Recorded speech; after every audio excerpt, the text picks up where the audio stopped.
Quiero agradecer a los organizadores la invitación, quiero agradecer también la brillante introducción de la doctora Péchac para provocar algo que veo va a ser un muy buen debate entre tres ciudadanos mexicanos que sin duda alguna tienen mucho que decir sobre los temas que ha planteado la doctora Péchac, pero me voy a separar, y lo hago ofreciendo una disculpa a la doctora Péchac y a los panelistas. Me voy a separar del debate que se está desarrollando entre estos distinguidos ciudadanos, porque yo fui invitado a un evento sobre transición gubernamental y pensando qué puede decir el consejero presidente del IFE sobre la transición gubernamental, preparé una presentación acerca del proceso previo a la transición gubernamental. Antes de que un gobierno entregue a otro gobierno, hay que elegir al nuevo gobierno. Entonces, no puedo vencer la tentación de compartir con personas tan importantes, porque representan organismos públicos autónomos, algunos datos y algunas reflexiones acerca del proceso previo a la transición gubernamental, porque además es la materia del Instituto Federal Electoral y porque además es mi responsabilidad. De tal suerte que he preparado esta presentación, voy muy rápido, sobre el proceso electoral federal, dimensiones y desafíos. Yo he dicho, y voy a tratar de probárselos, que vamos a enfrentar el próximo 1 de julio la jornada electoral más grande y más compleja de la historia de nuestro país. Y que esto se puede evidenciar si se analizan tres dimensiones de esta jornada electoral: la demográfica, la política y la institucional.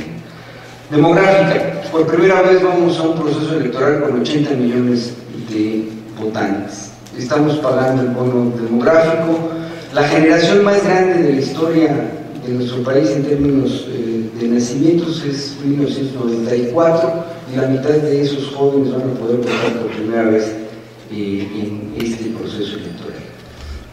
3.5 millones de jóvenes de 19 y 18 años votarán por primera vez y están ya inscritos en el padrón electoral, y otros 10.5 millones tienen menos de 24. Esto quiere decir no votaron en 2006 por presidente de la República, o sea que tenemos 14 millones de jóvenes que van a votar por primera ocasión por presidente de la República. Y eso, que demográficamente tiene su importancia, políticamente también tiene una importancia fundamental.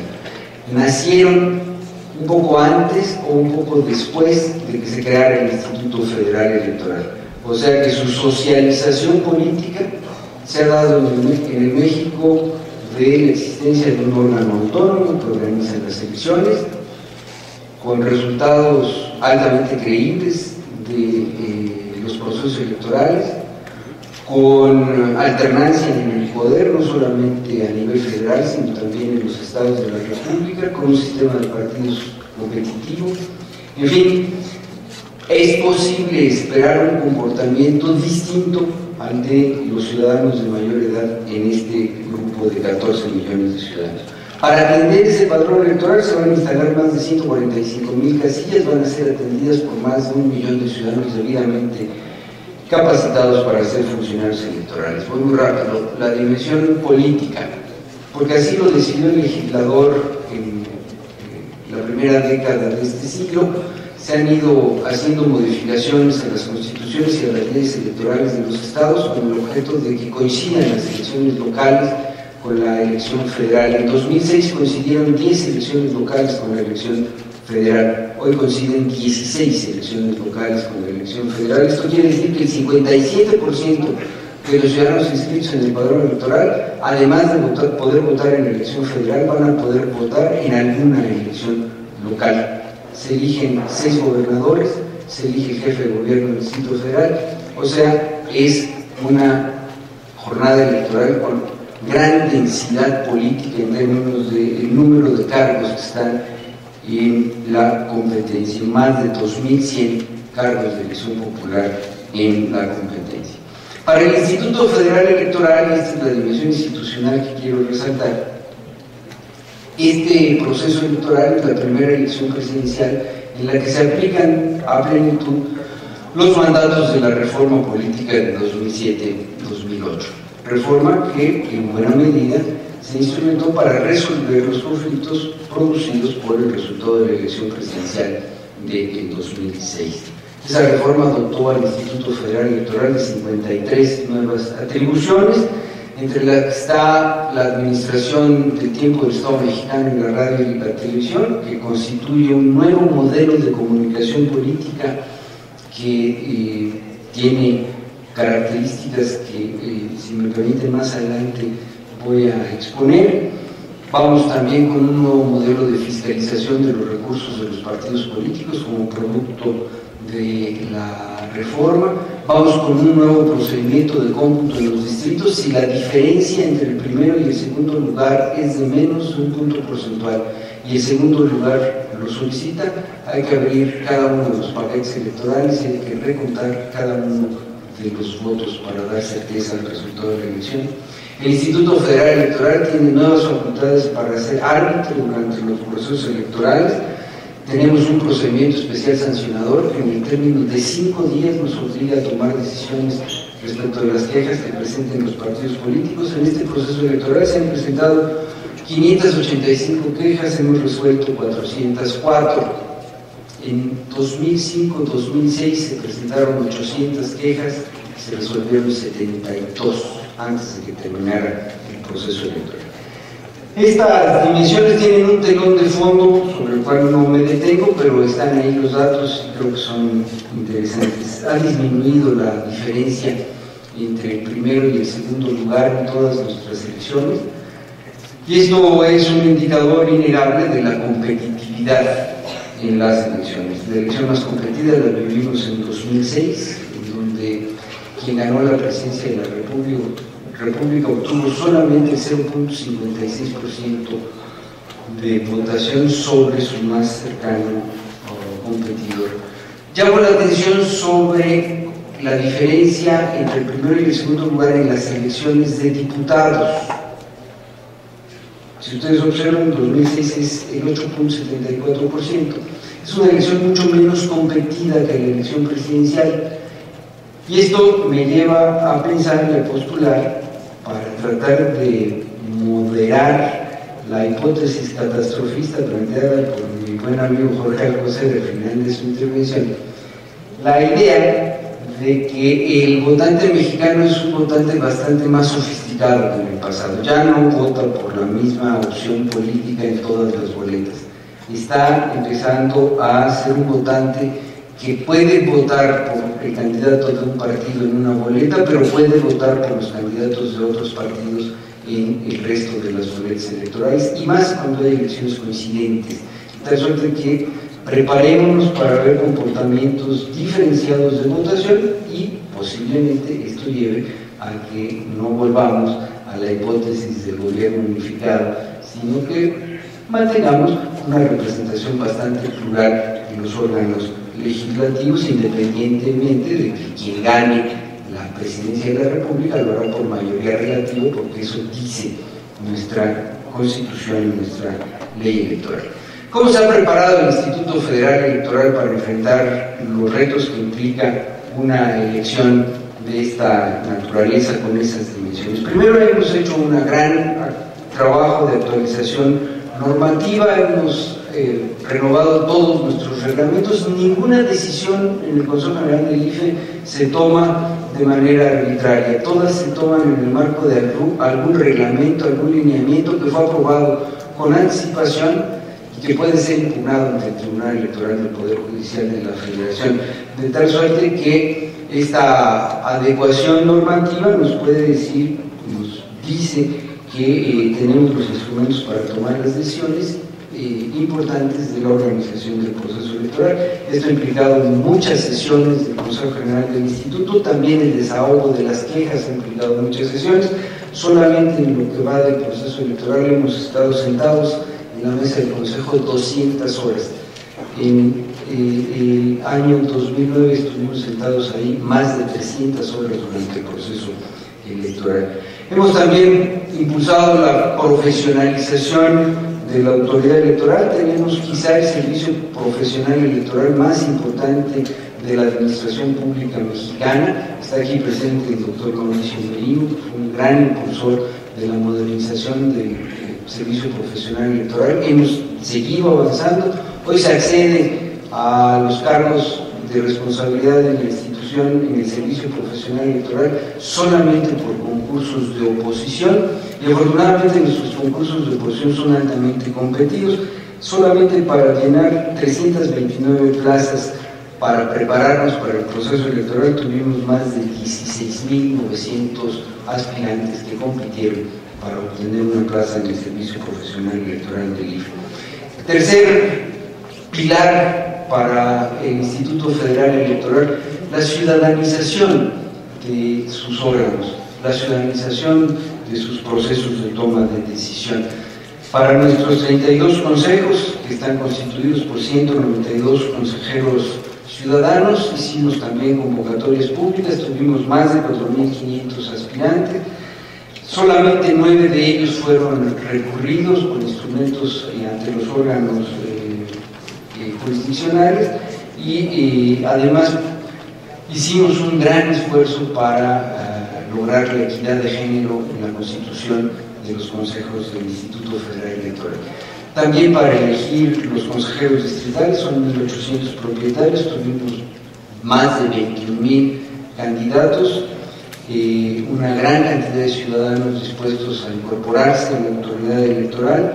Para los más de 34.000 capacitadores asistentes electorales que hacen el trabajo de ubicar a los ciudadanos que serán los funcionarios de casilla, tuvimos una gran cantidad de aspirantes, 148.000, también convocatorias públicas.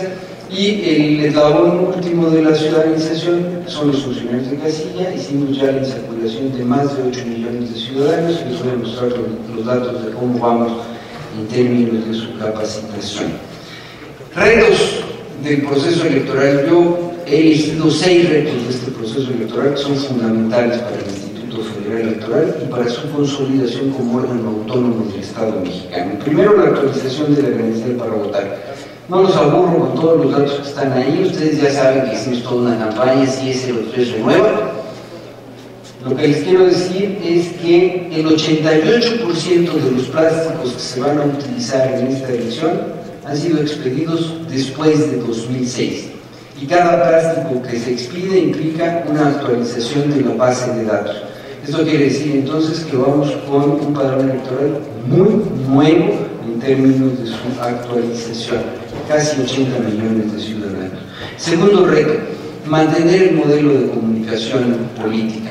La parte más conflictiva de la aplicación del modelo de comunicación política ha sido el que tiene que ver con la transmisión de los promocionales de los partidos políticos en las estaciones de radio y televisión. Estamos en este proceso electoral pautando 18.240 promocionales en las 2.335 emisoras de radio y televisión.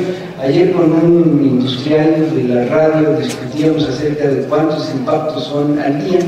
Son solo 96 impactos, no son tantos. No son millones de impactos al día. Lo que sucede es que, como es propaganda política, pues molesta a los ciudadanos. Pero lo cierto es que hemos logrado que, a pesar de que a la industria no le gustó la reforma en esta materia y rechaza el modelo de comunicación política que se ha constituido, hemos tenido un gran cumplimiento de la industria. Del 2009 al 2011, 51 elecciones, una federal, 50 locales. Se transmitieron en tiempo y forma el 97% de los promocionales. Solo en la precampaña, 98%, y en lo que llevamos de la campaña, el 98.5% de los promocionales que han transmitido en tiempo y forma. Una atribución que desde el 94 tiene el Instituto Federal Electoral es el monitoreo de noticieros, con la idea de que la presencia de los candidatos en los noticieros no sea un factor de inequidad en la competencia. Estamos haciendo el monitoreo apoyados por la Facultad de Ciencias Políticas y Sociales de la UNAM, y los datos son, me parece a mí, bastante interesantes. La candidata del Partido de Acción Nacional ha tenido el 32% del total del tiempo en los noticieros de radio y televisión, el candidato de la coalición Compromiso por México el 30%, el candidato de la coalición Movimiento Progresista el 23.5% y el candidato de Nueva Alianza el 13.5%.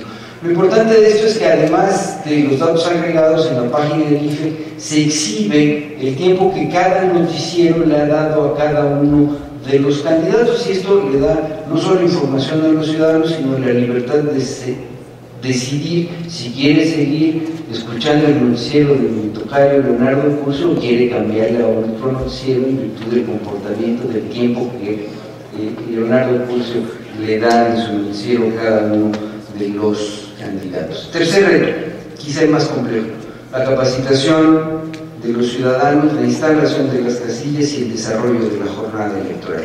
¿Por qué el más complejo? Porque nos basamos en un sistema muy sofisticado. Jorge lo conoce muy bien, es autor intelectual de una parte de ese sistema, un sistema muy sofisticado para garantizar la imparcialidad de los funcionarios de casilla. Hacemos un sorteo, el 10% de los ciudadanos inscritos en el padrón electoral tienen que ser capacitados y tienen que ser habilitados para poder ser funcionarios de casilla. Ha decrecido el interés de los ciudadanos por ser funcionarios de casilla. Esto ha hecho que decrezca el nivel de escolaridad de los funcionarios de casilla. Y no es que quien tenga menor nivel de escolaridad no pueda ser funcionario de casilla, lo puede ser, pero es más difícil capacitarlo. Y el Instituto Federal Electoral tiene que diseñar estrategias cada vez más sofisticadas para capacitar a los funcionarios. Traemos un impacto de las situaciones de seguridad en algunos estados de la República que hemos ido resolviendo. No me detengo en los datos del avance de la capacitación, pero como pueden ver ustedes vamos bastante bien. Cuarto reto, oportunidad y credibilidad de los resultados electorales. Me queda un minuto, solamente les quiero decir que hemos renovado el programa de resultados electorales preliminares. Ahora, además de los datos que estarán a disposición en internet, a las 8 de la noche del lunes siguiente vamos a subir la imagen digitalizada de todas las actas de las 3 elecciones, presidente, diputados y senadores, de tal suerte que las personas no solamente van a tener los resultados capturados en el PREP como tradicionalmente los tienen, sino además van a tener las imágenes digitalizadas. Me voy muy rápidamente al quinto reto, que es el de la fiscalización del uso de los recursos por parte de los partidos políticos. La reforma creó una unidad técnica autónoma para llevar a cabo este trabajo. Nuestra fiscalización es de auditoría, de tal suerte que tenemos que esperar a que presenten los informes los partidos políticos para hacer la fiscalización. Y por supuesto que hoy la unidad tiene muchos más recursos que lo que tenía el IFE en el pasado, pues no existe secreto bancario, fiduciario, fiscal para llevar a cabo la fiscalización. Sexto reto, con esto estoy terminando, la experiencia segunda apenas del voto de los mexicanos residentes en el extranjero. Para el IFE importante en dos perspectivas. La primera, porque es un derecho ciudadano y hay que tutelarlo y hay que permitir las condiciones, construir las condiciones para que se haga realidad. Pero quizá lo más importante es que la primera experiencia fue una experiencia muy costosa. A precios actuales, 348 millones de pesos, solo 32,000 votantes.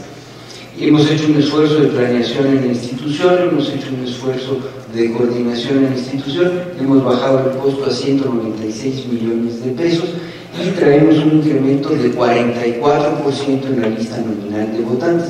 Suponemos que van a votar muchos más mexicanos que en el pasado, y para el IFE esto es importante porque nos demuestra a nosotros mismos y le demuestra a la sociedad que con menos presupuesto podemos atender a más ciudadanos, y ese es un reto de futuro del Instituto Federal Electoral. Termino con 3 certezas.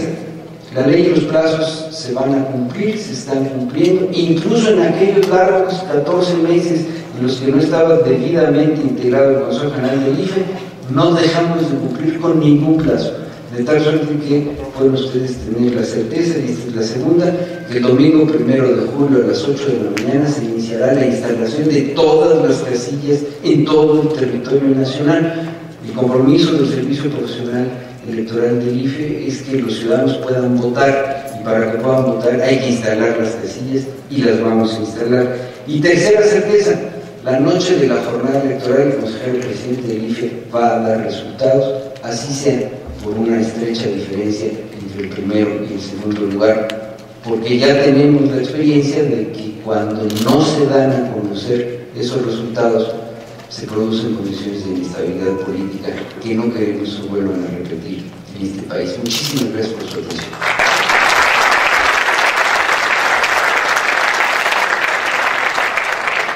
Muchas gracias, Leonardo. Tenemos ahora media hora para abrir el debate. Quisiera empezar por hacerle una pregunta. Tengo ya algunas preguntas del auditorio y en lo que vamos haciendo esta primera ronda, ustedes pueden animarse a nuevas preguntas. Voy a empezar con mi pregunta al doctor Valdés. Efectivamente, usted reseña que hay avance en la competitividad en nuestro país.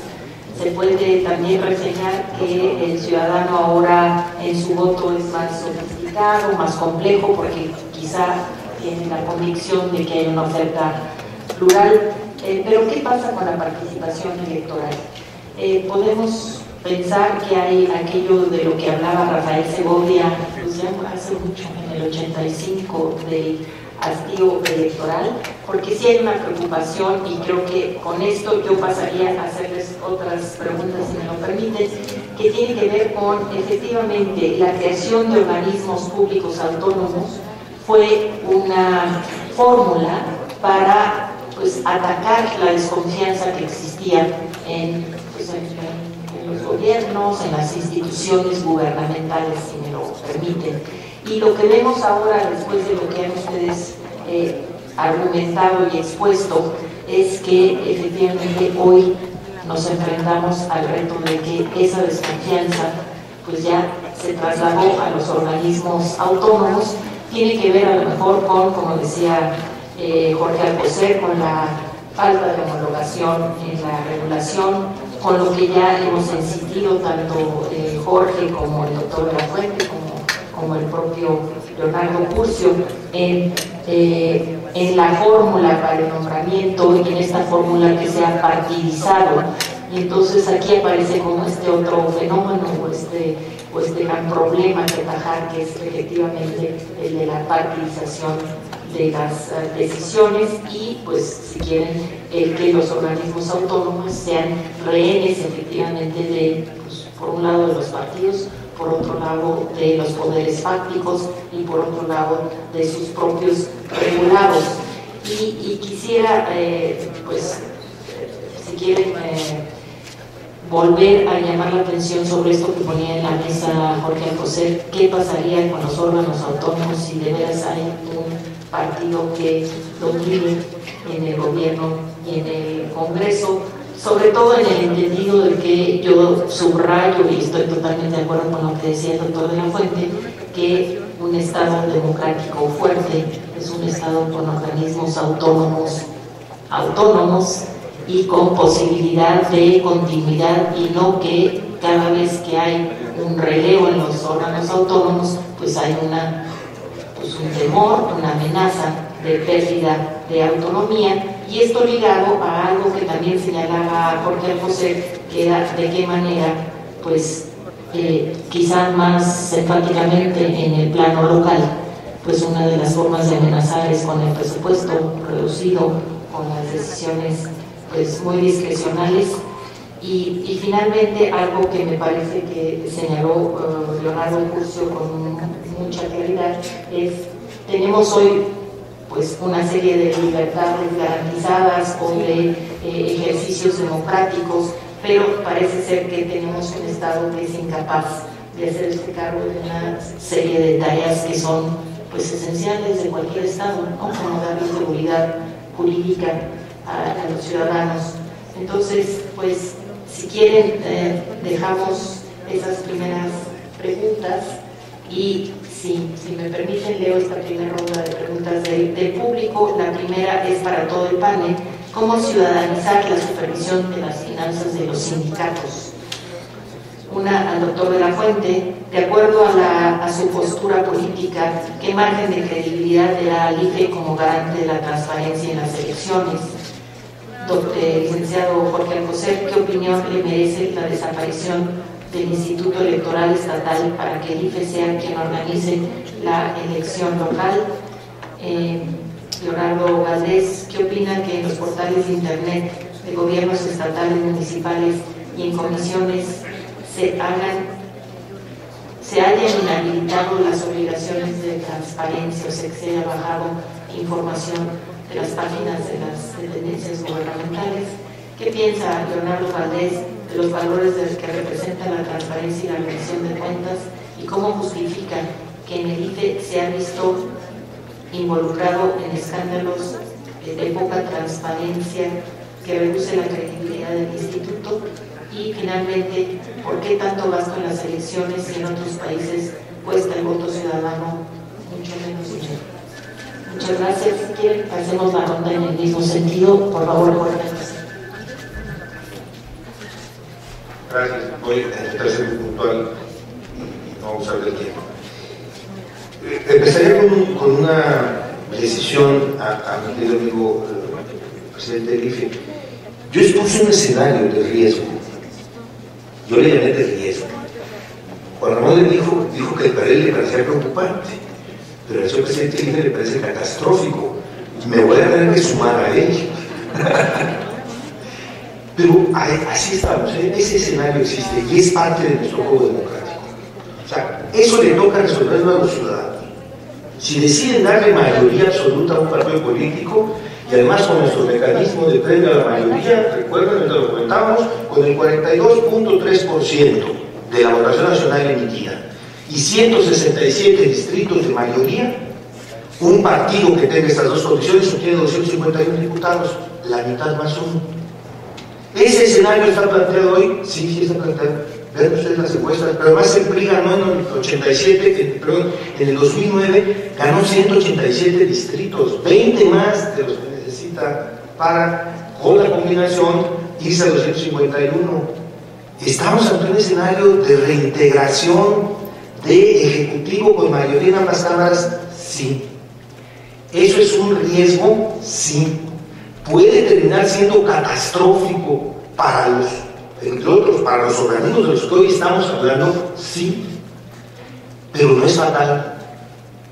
No tiene por qué ser fatal, va a depender de muchos factores.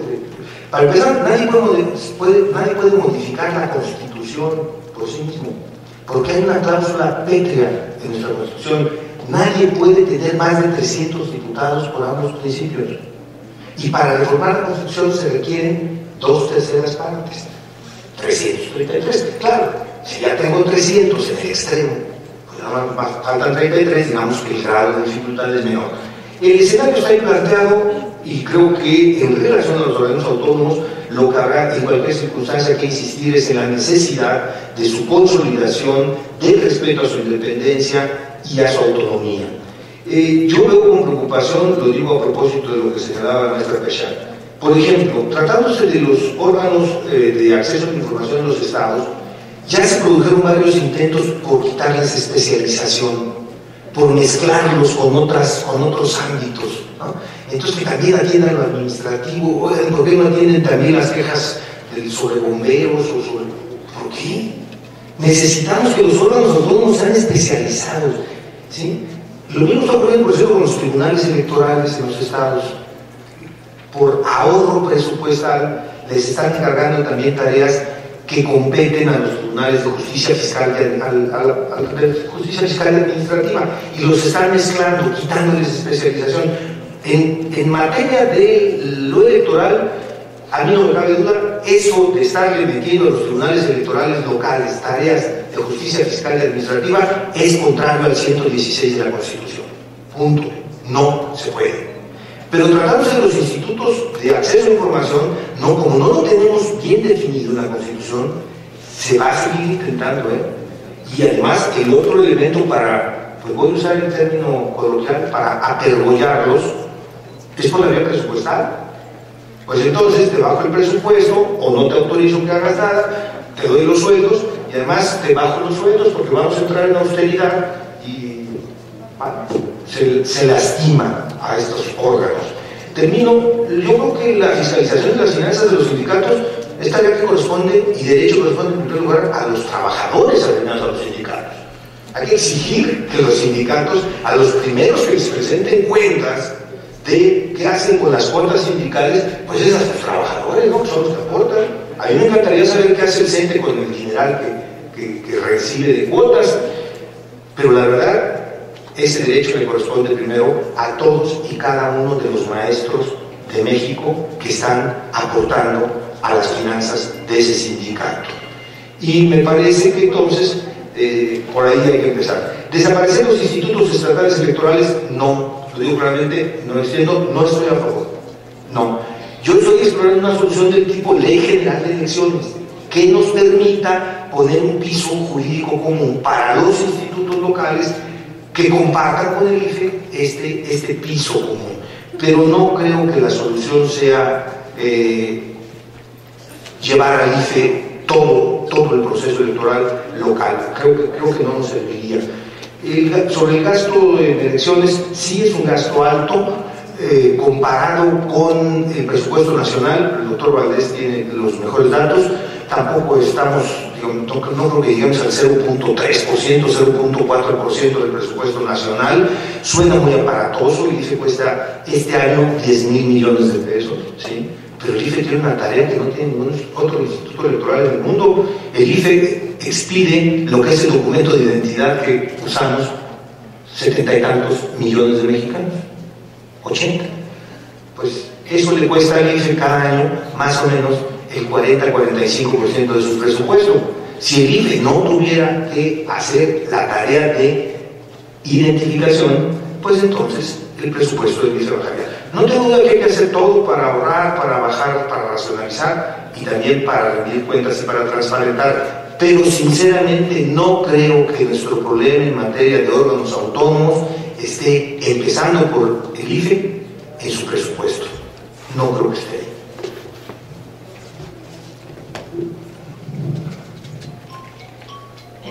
Leonardo, por favor. Gracias, doctora. A mí me gustaría rápidamente retomar la discusión del ominoso escenario que aquí se ha planteado de un gobierno mayoritario. Imaginar que por las dos vías pudiésemos tener un presidente mayoritario con control de las cámaras, con control territorial. Según varias encuestas puede ganar el PRI efectivamente Jalisco, Yucatán, hasta Coajimalpa, vamos, puede ganar el revolucionario institucional. Y si eso es efectivamente una, digamos, posible regresión, yo creo que sí, efectivamente el volver a la tentación de que concentrar el poder político resuelve problemas en un país, es una ecuación que en muchos casos resulta tentadora. Lo escucho a muchos compatriotas decir que el problema que ha tenido el país es la dispersión del poder y que la concentración del mismo podría ofrecer bienes y servicios públicos diferentes. Y yo les planteo, y se los comento a ustedes rápidamente, dos escenarios. Ciertamente la concentración del poder político te puede llevar a una gobernabilidad funcional mayor, mucho más sencillo el ordeno y mando que pasar por una negociación por el Congreso, tener órganos que te estén controlando, tener órganos que te estén diciendo toda la información la tienen que abrir. Es mucho más fácil gobernar sin transparencia, sin rendición de cuenta y sin controles constitucionales. Que la gobernabilidad funcional puede mejorar, no deja de ser una hipótesis. Creo que está ahí. La experiencia nacional nos indica que los gobiernos locales, los gobiernos estatales, con mayorías absolutas en los congresos, no dan mejores gobiernos, dan gobiernos más opacos, decisiones arbitrarias y en muchos sentidos regresiones. En el ámbito internacional no me voy a extender en ello, pero tenemos ejemplos de líderes virtuosos que concentran, digamos, poderes democráticos que para algunos son dudosos. Este es el caso de Lula, por ejemplo, que gobernó a golpe de medidas provisorias, lo que llamamos trámite preferente, con posibilidad de que el Ejecutivo tenga decreto y comprando diputados. Es una forma de gobernar efectivamente si eres un líder virtuoso. y das buenos resultados, las cosas van bien, pero también puedes tener el escenario Putin o el escenario Correa. Una concentración de poder no implica efectivamente una mejor, digamos, calidad del gobierno. Está por discutirse eso. Pero aún así, yo creo que el tema político es importantísimo y hacen muy bien los que lo discuten. Hemos oído aquí de los doctores Alcocer y de la Fuente, que genera un problema, lo decía bien el doctor de la Fuente, de legitimación de las decisiones, del espacio para los opositores. Es un problema de primer orden. Pero permítanme distraeros a un tema que no es necesariamente muy popular y muy sexy, pero me parece central en estas discusiones. Y es que aún imaginando a un Peña con todos esos poderes, aún así seguiría teniendo un Estado ineficaz. De la noche a la mañana no tendría agentes aduanales que le permitieran controlar efectivamente el flujo de armas, tampoco, como por ensalmo, tendría policías confiables, ni capacidad de administrar los gravísimos problemas territoriales que tiene este país y las amenazas a la libertad de expresión. Tendríamos más bien, permítanme deslizar el escenario, una tentación de decir, oiga, esto de los derechos humanos es una monserga. Si quieren efectivamente eficacia en la seguridad, me tienen que dar capacidades especiales y no estarme dando lata con eso. Eso es que me estén pidiendo que abra mis páginas de internet, que organice mis archivos y vigile los datos personales en un escenario en donde la eficacia es el único criterio. Me parece riesgosísimo, además de que una buena parte de los blindajes que hoy tenemos, blindajes de órganos autónomos, podrían ser vistos efectivamente por los sujetos regulados. Yo supongo que la ley electoral, después de este proceso y este acoso sobre la misma por parte de algunos actores, me refiero a órganos, también a, digamos, medios de comunicación de una manera muy clara, la van a revisar y van a decir, oiga, ya pasamos por las urnas de este asunto y ese modelo de comunicación política hay que revisarlo, pero no me extiendo en ello. Este tema de los blindajes es fundamental. Aún un Peña controlando todo eso sería un Peña, por hablar de él, de cualquier otro, sin las capacidades institucionales para gobernar. Ese es el gran tema de este país. En los 80 discutimos que había que tener burocracias económicas que dieran certeza y credibilidad al exterior. En los 80s y 90s construimos institucionalidad electoral. En los principios del 2000, una gran proeza, construimos acceso a la información y transparencia. Yo me pregunto en qué momento vamos a construir dos cosas que dejo simplemente sobre la mesa y me callo. Órganos de seguridad mínimamente funcionales y una coordinación entre las entidades federativas, porque aún un presidente mayoritario va a ser, además del jefe del gobierno federal, el presidente de los Estados Unidos mexicanos, y el mecanismo de coordinación federal para que esos órganos funcionen y den resultados no es un asunto de quién ocupe el sillón presidencial o con cuántos diputados cuenta. Ya hemos visto que las mayorías, esta legislatura lo demuestra, no resuelven o no deciden cuando los intereses tienen los intereses creados y los propios poderes fácticos capturados efectivamente al propio órgano legislativo. Por tanto, existe la posibilidad de que la concentración de poder te dé eso, pero también existe la posibilidad de que la concentración de poder y la no competencia electoral te dé un gobierno como el de Tamaulipas, te dé un gobierno como el de Veracruz, te dé un gobierno como el de Rodrigo Medina, que pueden tener soporte popular, incluso mayoritario, además ni competencia como en Tamaulipas, y a cambio de eso un gobierno que no funciona. En fin, yo creo que lo político tiene su peso y es importante que reflexionemos sobre ello, pero llamo su atención sobre el tema del desarrollo de las capacidades institucionales, que en el tema de la seguridad pública y la libertad de expresión es fundamental. Gracias.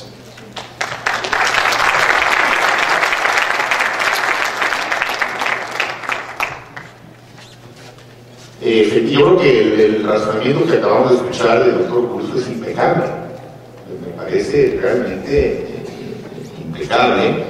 Y bueno, pues queda claro que las regresiones no son buenas, que la concentración per se del poder tampoco garantiza absolutamente nada, y que una preocupación adicional, si me permiten agregar a las que ya se han presentado, es que dónde van a quedar los derechos de las minorías en un escenario que aquí ha sido calificado sucesivamente de riesgoso, preocupante, catastrófico y ominoso. Eso han sido los calificativos que se ha llevado este escenario. A mí me preocupan mucho los derechos de las minorías porque hemos avanzado con mucho esfuerzo. Ha habido organismos autónomos específicos que han realmente zancado una parte del camino para que puedan las minorías empezar realmente a tener los derechos que les corresponden, y en la medida en la que el balance de pesos y contrapesos se pierda, mucho me temo que otro problema puede ser el que estos derechos que van adquiriendo un mayor reconocimiento por parte del Estado puedan también sufrir una regresión. Entonces, como ven ustedes, múltiples las dimensiones y las aristas que tiene un escenario de esta naturaleza. Yo contesto la pregunta muy directa que me hicieron: ¿qué margen de credibilidad me merece el IFE? Y lo hago aquí con gusto y junto al consejero presidente. Yo diría, desde luego, el IFE tiene, y qué bueno que lo tenga, una serie de atributos por ley que de alguna manera y en mayor o menor grado nos dan a todos ciertas garantías, y eso es bienvenido porque estamos sin duda mucho mejor como democracia con el IFE que sin el IFE. Pero tampoco puedo dejar de reconocer que en el proceso de la conformación del Consejo del Instituto hubo una serie de problemas que generaron precisamente, como lo hemos discutido hace un rato y en tantos otros foros, generaron una serie de preocupaciones por parte de la ciudadanía. No se trata nada más, y qué bueno que a pesar de que tuvo 3 vacantes durante tanto tiempo, como nos lo comenta el consejero presidente, se trabajó intensamente durante este tiempo, y seguramente los consejeros tuvieron que poner horas extras, y no solamente horas, sino energías, concentración y talento e inteligencia para poder subsanar esta deficiencia que se mantuvo durante tanto tiempo. Pero el hecho en sí, obviamente, que de alguna manera generó una serie de inquietudes en amplios sectores de la sociedad. ¿Qué pasó? ¿Por qué nos tardamos un año en elegir a 3 consejeros?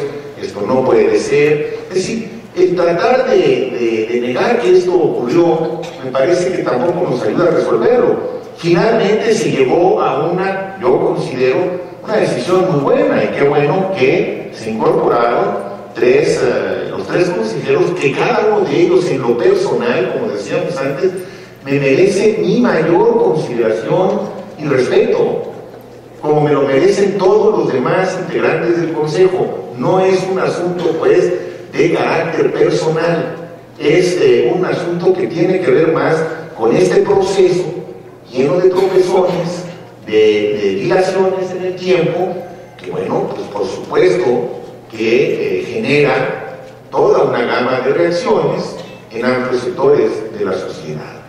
Y ojalá que estas experiencias, porque insisto, son instituciones jóvenes, nuestra democracia es joven, tiene que ir aprendiendo, tiene que ir asimilando, tenemos que ir dando pasos adicionales para que estas experiencias dejen al final un saldo realmente positivo y no vuelvan a repetirse. Entonces, creo que el Instituto Federal Electoral tendrá el próximo 1 de julio su prueba de fuego, porque al final todos estos esfuerzos que se han realizado previamente, de alguna manera, pues nos muestran que está preparado, que ha habido trabajo, que se han previsto escenarios. Bueno, está bien, qué bueno que así lo hagan. Para eso fueron comprados. Esa es su responsabilidad. Y qué bueno que lo estén haciendo con esmero, con sensibilidad. Pero la prueba de fuego es el día de la elección.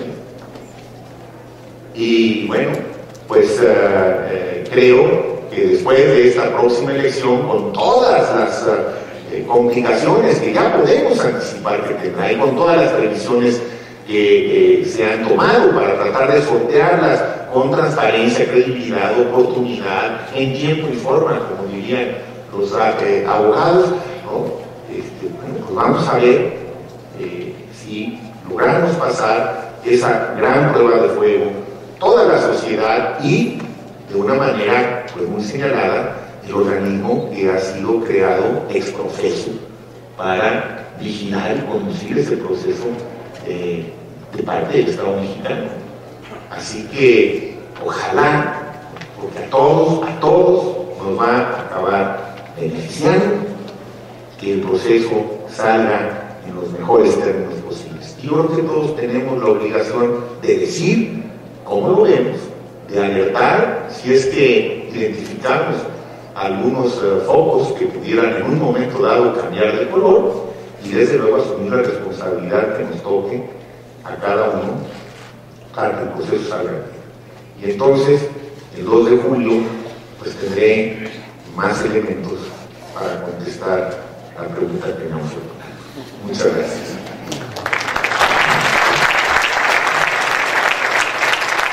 Gracias, Jacqueline. Yo voy a contestar las preguntas puntuales que me hicieron en el sentido inverso, como fueron presentadas.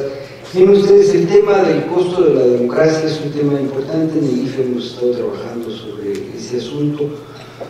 Mostré que el sexto de los retos que les compartí es el del voto de los mexicanos en el extranjero, porque estoy convencido que con planeación, coordinación y mejor administración, el IFE puede atender a más ciudadanos con menos recursos. Porque efectivamente este país necesita muchos más hospitales, muchas más carreteras, muchas más universidades, muchas más escuelas, y será conveniente en el futuro una parte del presupuesto que sea dedicado para la construcción de nuestra vida democrática se pueda orientar hacia esas labores fundamentales del propio Estado. Pero quiero decirles que no es solo mi dicho. Ha habido una evolución. Nosotros tenemos un cálculo preciso del costo de operación del Instituto Federal Electoral respecto del número de ciudadanos inscritos en el padrón electoral. Les comparto a precios constantes. En 2000, el costo de operación del IFE por ciudadano empadronado era de 144 pesos, casi 145 pesos. En 2003, 131 pesos. En 2006, 130 pesos. En 2009, 115 pesos. En 2011, 85 pesos. Entonces, sí hay un proceso de mejor administración de la institución para disminuir sus costos de operación. E insisto, no es solo mi dicho, están los datos. En la página de internet tenemos una publicación que se llama El costo de la democracia para entender el presupuesto anual del Instituto Federal Electoral, y ahí ustedes lo pueden consultar. Mi posición sobre la cuestión de la transparencia, yo diría que el IFE, y no es solo la posición del consejero presidente, el IFE es una institución con una gran vocación hacia la transparencia. Se habla de escándalos que tienen que ver con la administración. Quiero decirles que justo porque somos transparentes, porque los informes del Contralor se dan a conocer en el momento mismo que los presenta la Junta General Ejecutiva y el Consejo General de la institución, es que se han producido esos debates respecto del uso de los recursos en la institución. Pero además tenemos una política permanente con la transparencia. Solo en los primeros meses de este año hemos recibido 2.153 solicitudes de información por el sistema de transparencia. Ya superamos todas las que se recibieron en 2006. Estamos atendiendo en un promedio de 10 días las solicitudes de transparencia. El 78% de las que se han recibido en este año han sido satisfechas con oportunidad, y solo el 20% han requerido de algún trámite mayor. El 30% de las solicitudes de transparencia que recibimos es referida a información de los partidos políticos y nosotros hacemos el trabajo para que el ciudadano tenga acceso a los informes y a los datos de los partidos políticos.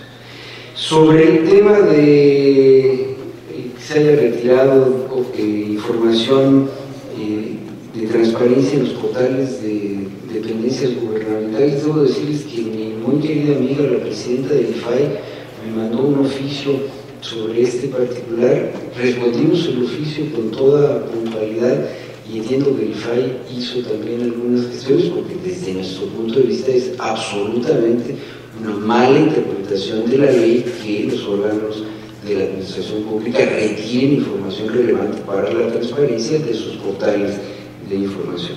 Otra vez, no solamente lo digo, tuvimos una relación epistolar que espero sirva para que no se oculte esa información que es fundamental para el acceso a los ciudadanos.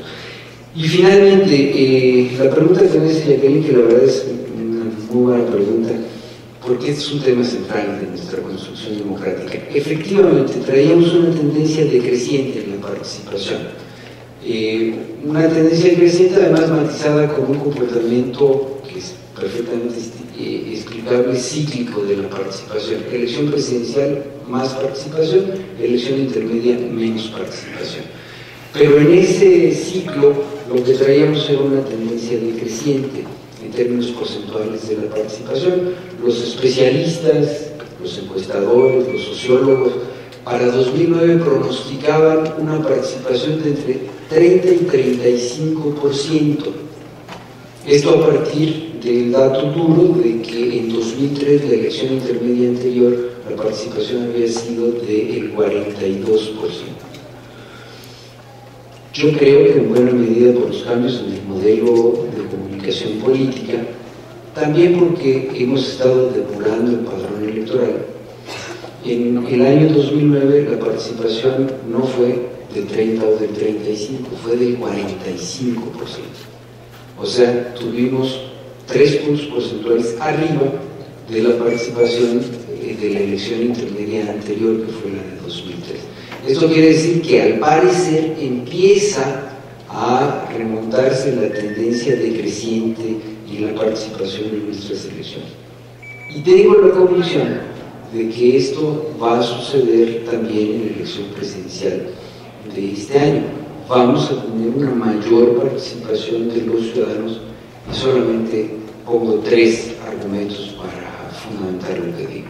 Primero, el modelo de comunicación, esta gran cantidad de promocionales en la radio y la televisión le dan información al ciudadano con suficiente anticipación acerca de la fecha de la elección y los cargos que se van a elegir. Y las encuestas han demostrado que cuando el ciudadano tiene esa información con anticipación, la probabilidad de que participe en las elecciones crece significativamente. Segundo, vamos con un padrón electoral muy depurado. Decía yo, el 88% de los plásticos son nuevos, de tal suerte que vamos a tener muchos menos difuntos incluidos en la lista nominal, y tenemos una mejor actualización de cambios de domicilio, que son los 2 grandes elementos que estaban desactualizando el padrón electoral. Y tercero, las elecciones coincidentes también son motor de participación, en la medida en que hay más campañas electorales, en la medida en que están en juego gubernaturas, que está en juego la jefatura de gobierno del Distrito Federal.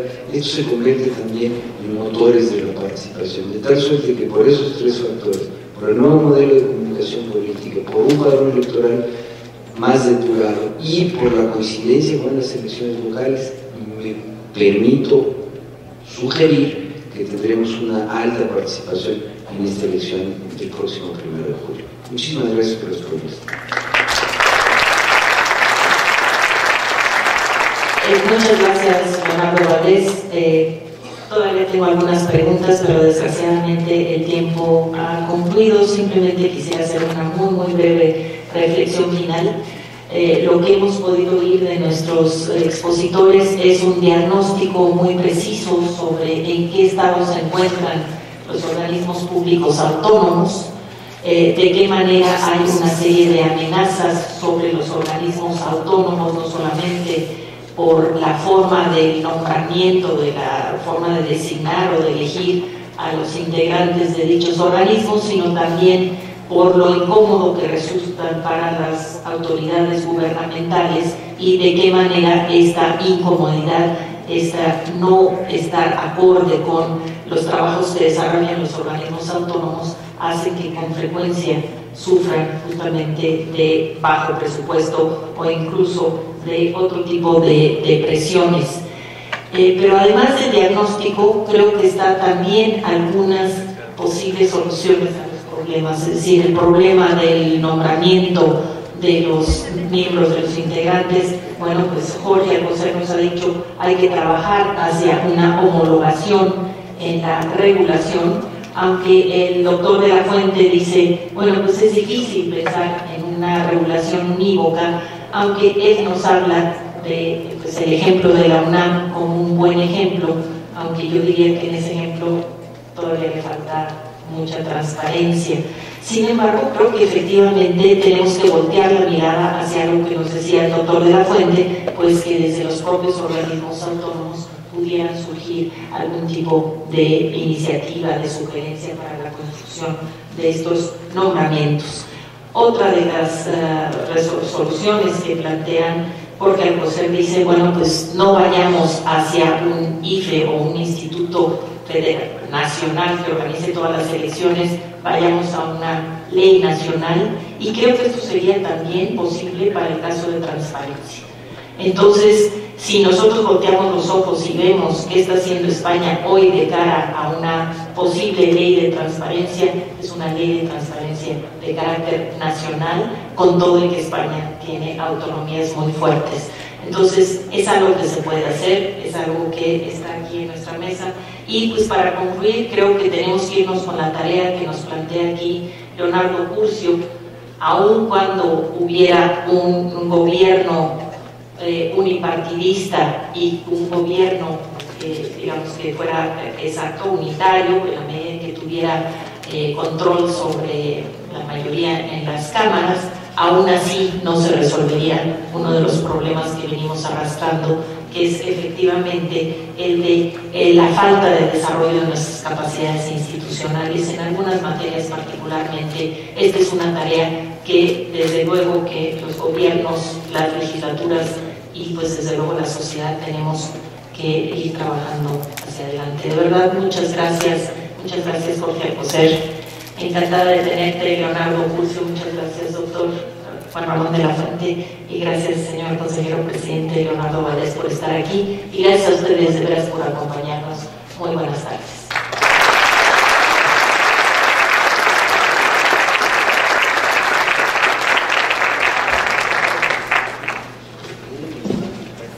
A nombre del Comité Organizador del 7º Congreso Nacional de Organismos Públicos Autónomos, se hace entrega de un reconocimiento y un pequeño presente a todos nuestros panelistas y a nuestra moderadora.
Pedimos amablemente a nuestras personalidades que nos van a acompañar en la ceremonia de clausura, nos acompañen en la parte de arriba para poder dar inicio